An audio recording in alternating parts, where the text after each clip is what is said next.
कुपेरीअ में पेर कनी पातो पेरी जियां मुंझण माड़ूए सजण तियाई शेर इन भूं संदू भेर कौड़ी मंझा को लहे। हवालो शाह जो रिसालो सुर खाहोड़ी दास्तान चूं बैत चौथों। नवन लफ़्ज़नि जी माना बैत जा उहे लफ़्ज़ जेके माना ऐं मफ़हूम जे लिहाज़ खां नवां हुजनि। कुपेरी माना ग़लति वाट या गुमराही।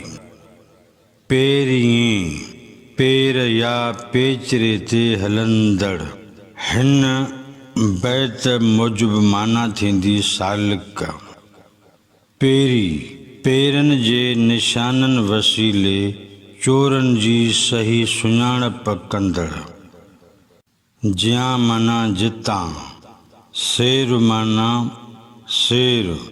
हिन बैत मूजिबि माना थींदी रस्तो या लंघ। भूं माना ज़मीन।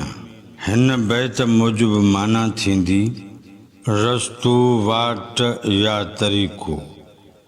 भेर माना फेरो अंदाज़। कौड़ी माना किरोड़े। हिन बैत जे टिन्ही सिटुनि मिसरनि जी सादी सम्झाणी पड़िजे थी जीअं बैत जो मजमूई मतिलबु ऐं मफ़हूम सम्झी सघिजे। कुपेरीअ में पेर कनी पातो पेरी कन पेरनि पेरनि जे निशाननि ते हलंदड़नि ग़लति रस्ते ते पेर पातो।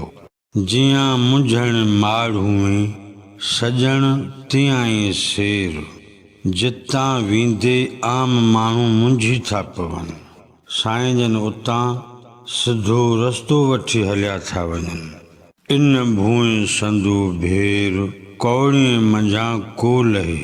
अहिड़े रस्ते ते हलण जो तरीक़ो किरोड़नि मंझां कंहिं हिक खे थो अचे। हिन बैत जो मजमूई मतिलबु ऐं मफ़हूम हिन तरह बयानु करे सघिबो। कुपेरीअ में पेर कनी पातो पेरी जियां मुंझण माड़ूए सजण तियाई शेर इन भूं संदू भेर कौड़ी मंझां को लहे।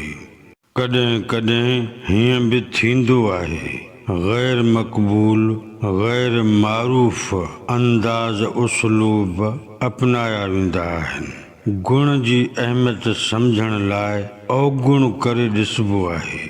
मिसाल तौरु तंदुरुस्तीअ जो क़दुरु बीमारीअ दौरान थी सघंदो आहे।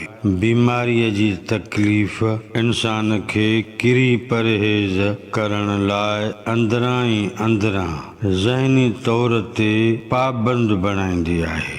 अहिड़ी ई तरह लतीफ़ साईं चवे थो त कन सालिकनि न सुठे रस्ते खे अख़्तियार कयो। उहो न सुठो रस्तो जंहिं ते आम भुली रुली रहिजी वञे। उतां सालिक सवां सिधा नियारा निराला थी निकिता।